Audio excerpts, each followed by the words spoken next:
السلام علیکم ورحمۃ اللہ وبرکاتہ۔ الحمد للہ رب العالمین والصلاة والسلام علی رسولہ الکریم وعلی آلہ وصحبہ اجمعین، اما بعد، اعوذ باللہ من الشیطان الرجیم، بسم اللہ الرحمن الرحیم۔ اانتم اشد خلقا ام السماء بناها رفع سمكها فسواها۔ محترم بزرگوں، نوجوان بھائیوں، کل کے درس میں آپ کے سامنے سورہ نازعات کی آیت نمبر 24 اور 25 کو بیان کیا گیا تھا، جس میں اللہ تعالیٰ نے حضرت موسیٰ علیہ السلام اور فرعون کے واقعے کو بیان کرتے ہوئے آخر میں اللہ تعالیٰ نے فرعون کے انجام کو بیان کیا کہ کیسے اللہ تعالیٰ نے اسے سزا دی دنیا اور آخرت کے اندر۔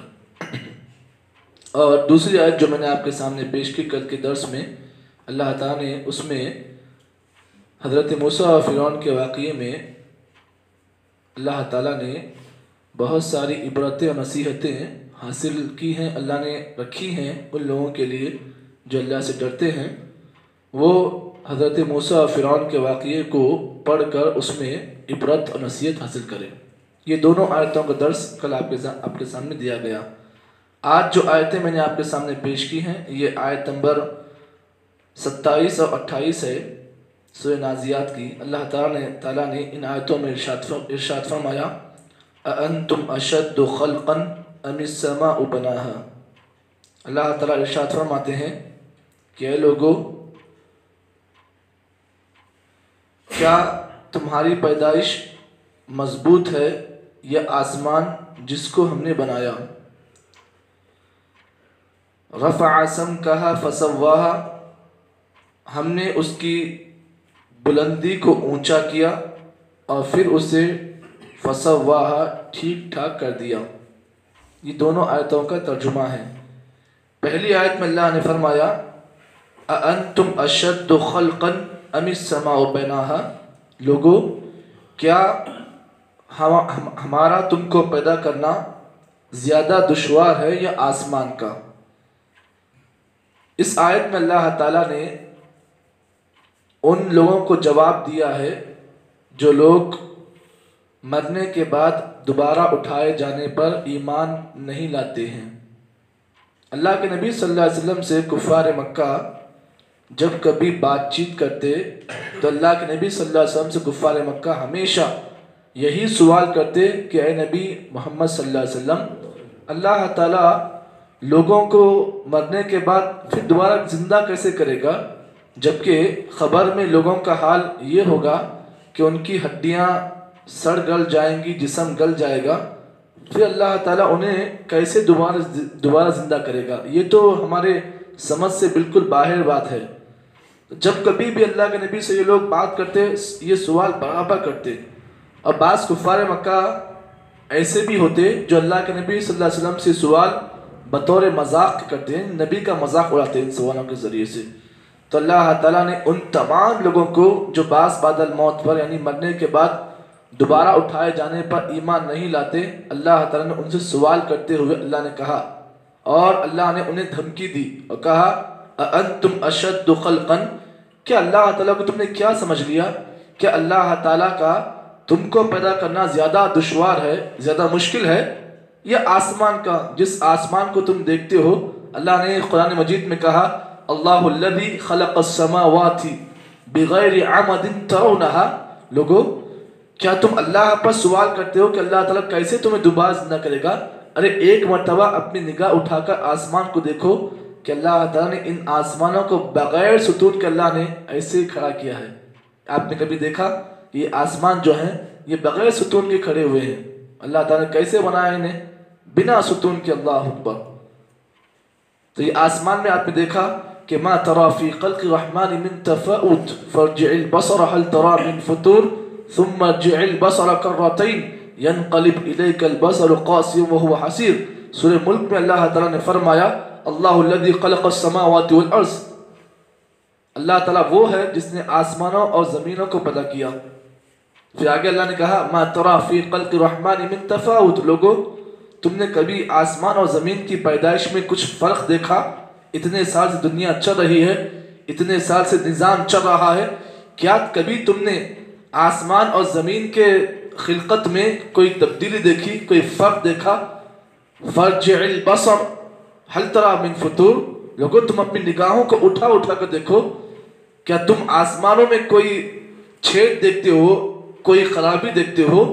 ثم ارجع البصر کرتين ينقلب اليك البصر خاسئا وهو حسير، اللہ فرماتے ہیں اگر انسان ہزار مرتبے بھی اگر اپنی نگاہ کو آسمان کی طرف اٹھا کر دیکھے تاکہ آسمان میں کوئی کمی اور کوئی تبدیلی کو دیکھے تو اس کی نگاہیں ذلیل ہوں گی، لیکن اللہ تعالیٰ کی خلقت میں کبھی وہ انسان کوئی کمی اور کوئی تبدیلی نہیں دے سکتا ہے، یہ اللہ کا نظام ہے۔ تو اللہ تعالیٰ فرماتے ہیں اے آدم کے اولاد، اے لوگو، اَأَنْتُمْ أَشَدُّ خَلْقًا، کہ اللہ تعالیٰ کو تمہارا پیدا کرنا یہ دشوار ہے دوبارہ، یا پھر آسمانوں کا، یہ آسمان جس کو ہم نے پیدا کیے ہیں، آسمان جس کو ہم نے بنایا ہے، یہ پیدا کرنا اللہ تعالیٰ کے لیے دشوار ہے، لیکن انسان کو پیدا کرنا اس سے زیادہ اللہ کے نزدیک آسان ہے۔ اس کے بعد اللہ تعالیٰ نے اس آیت کی تفسیر میں بے شمار باتیں اللہ تعالیٰ نے دیگر آیتوں میں اللہ نے بنائی ہے، اور اللہ تعالیٰ نے دیگر آیتوں میں اس عقیدہ بعث بعد الموت کی اللہ تعالیٰ نے تردید کی، اور وہ تمام لوگ جو بعث بعد الموت یعنی مرنے کے بعد دوبارہ اٹھائے جانے پر ایمان نہیں رکھتے ہیں، اللہ تعالیٰ نے قرآن مجید کی دیگر آیتوں میں اللہ تعالیٰ نے انہیں مختلف انداز سے سمجھایا۔ اللہ نے کہا لَخَلْقُ السَّمَاوَاتِ وَالْأَرْضِ اکبر من خلق الناس، اللہ تعالیٰ فرماتے ہیں آسمانوں کا پیدا کرنا اور زمین کا پیدا کرنا یہ لوگوں کو پیدا کرنے سے زیادہ مشکل ہے۔ معلوم یہ ہوا قرآن مجید کی سورہ غافر کی اس آیت میں اللہ تعالیٰ نے اس مسئلے کی وضاحت کرتے فرمایا کہ انسان کو پیدا کرنا یہ اتنا دشوار نہیں جتنا آسمانوں کو پیدا کرنا اور زمینوں کو پیدا کرنا اتنا دشوار ہے۔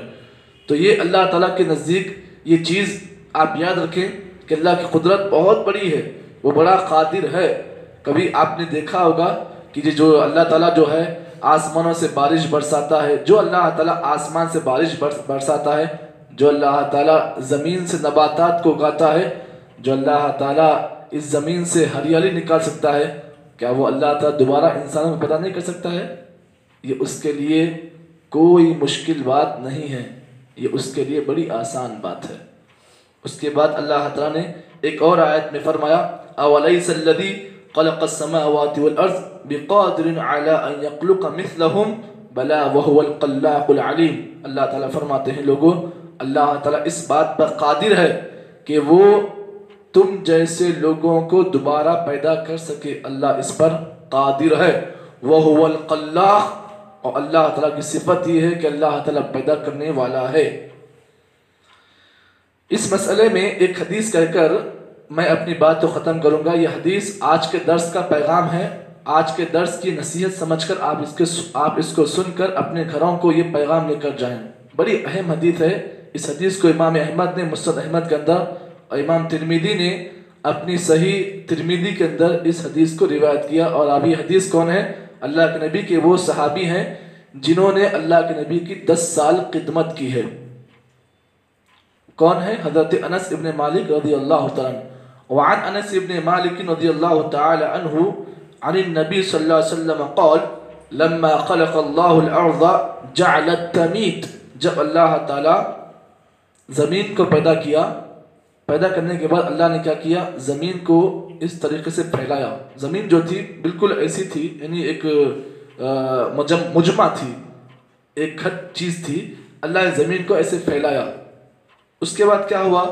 فَخَلَقَ الْجِبَالُ فَأَلْقَاهَا عَلَيْهَا، اس کے بعد اللہ نے کیا کیا؟ زمین کو پیدا کرنے کے بعد اللہ نے پہاڑوں کو پیدا کیا، اور پہاڑوں کو پیدا کرنے کے بعد فَأَلْقَاهَا عَلَيْهَا، اللہ تعالیٰ نے کیا ہے؟ زمین کو اس کے اندر ڈال دیا۔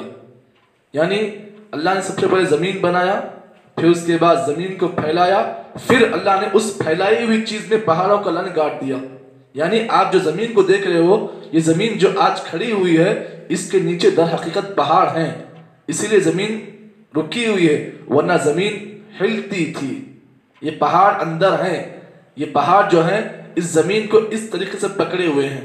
تو اللہ تعالیٰ نے سب سے پہلے زمین کو بنایا، اور بنانے کے بعد جب اس سے پھیلایا تو اللہ نے اس پھیلانے کی چیز کے اندر اللہ تعالیٰ نے پہاڑوں کو گاڑ دیا۔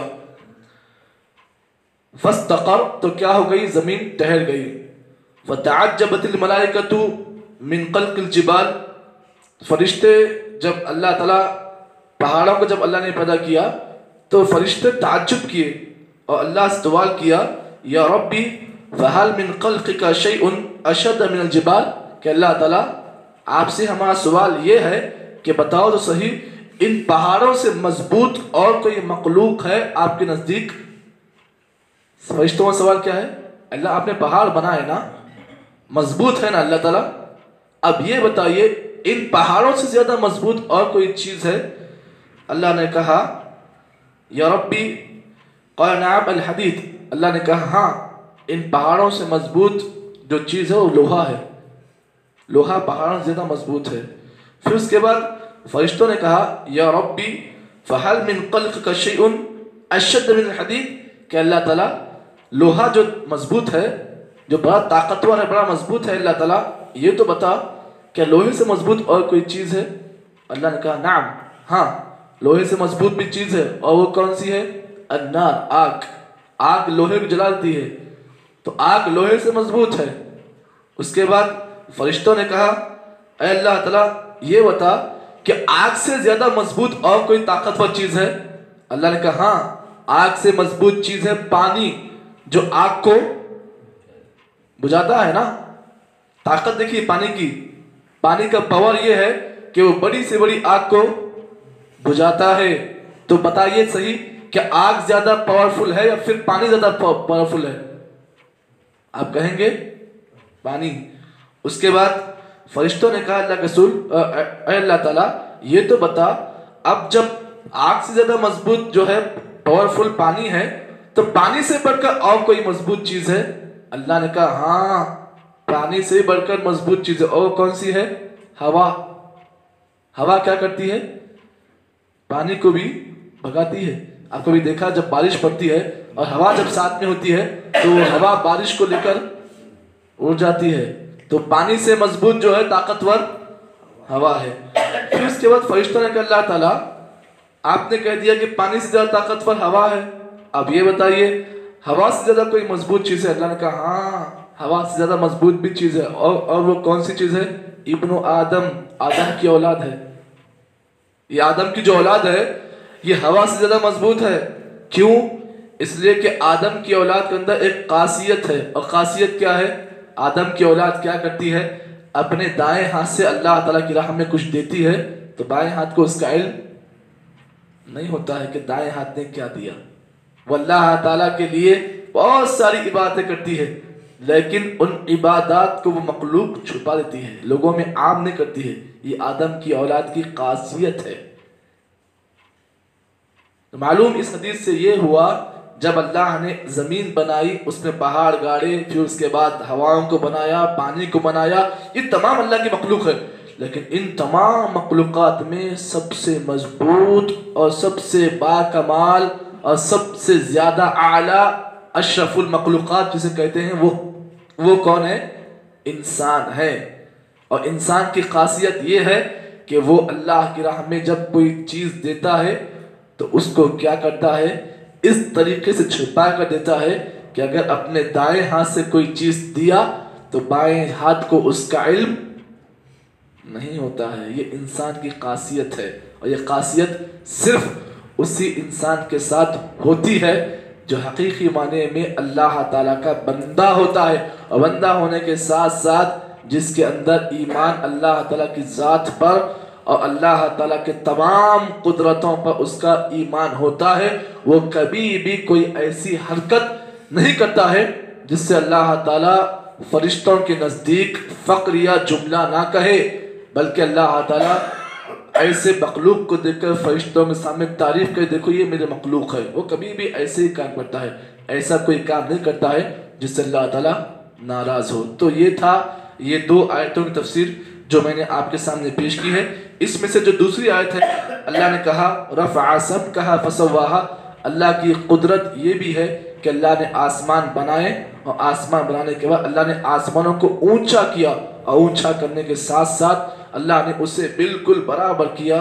آپ ایک نہیں، دو نہیں، تین نہیں، چار نہیں، پانچ نہیں، چھ نہیں، 7 آسمان بھی اگر جائزہ لے لے، کسی بھی آسمان میں آپ کو کوئی تبدیلی اور کوئی آپ کو فرق نہیں ملے گا. اللہ نے ہر آسمان کو ایک جیسا بنایا ہے. لیکن انسان کبھی کبھار اللہ کی ان خلقت میں بھی انسان کیا کرتا ہے؟ نقص نکالتا ہے. یہ انسان کی فطرت ہے کہ انسان کوئی چیز کو دیکھتا ہے، اللہ کی کسی مخلوق کو دیکھتا ہے، اللہ کی کسی خلقت کو دیکھتا ہے، تو انسان کیا کرتا ہے؟ بطور فخر ان چیزوں کو کرتا ہے. تو اللہ تعالیٰ کے نیک بندے وہ ہوتے ہیں جو اللہ تعالیٰ کی نشانیوں کو دیکھتے ہیں، ان قدرتوں کو دیکھتے ہیں، اللہ کی ان مخلوق کو دیکھ کر وہ نشانی حاصل کرتے ہیں. دیکھیے حضرت ابراہیم کے واقعے کو آپ جانتے ہیں. سب سے پہلے جب انہیں معلوم نہیں تھا کہ اللہ کون ہے، آپ نے واقعے میں غور کیا ہوگا. سب سے پہلے آپ نے کیا ہے؟ تارے کو دیکھا، کہا یہ میرا اللہ تعالیٰ ہے. اس کے بعد پھر آپ جانتے ہیں چاند نکلا، پھر اس کے بعد دن ہوا، سورج نکلا، کہا کہ یہ میرا رب ہے، بہت پاورفل ہے. اس کے بعد جب انہیں معلوم ہوا کہ نہیں یہ میرا اللہ نہیں ہے، تو ابراہیم نے کہا نہیں یہ میرا رب نہیں ہو سکتا.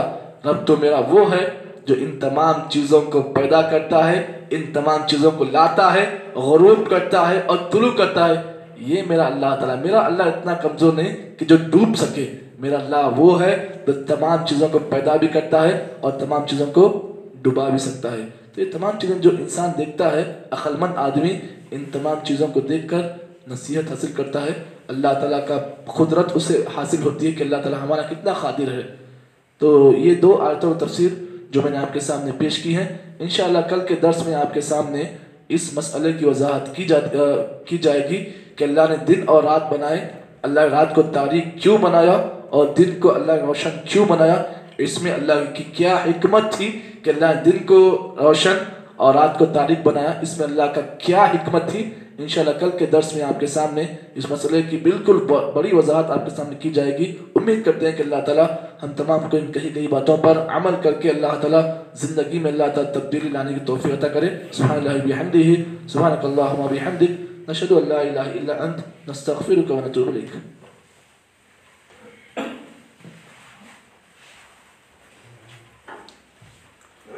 محترم سامعین، ایک مسئلے کی وضاحت آپ کے سامنے کر دوں کہ اللہ کے نبی صلی اللہ علیہ وسلم کا ایک حکم بھی ہے کہ آپ صلی اللہ علیہ وسلم کی عادت بھی تھی کہ آپ صلی اللہ علیہ وسلم جب فجر کی نماز کے لیے آتے ہیں اپنے گھر سے تو سب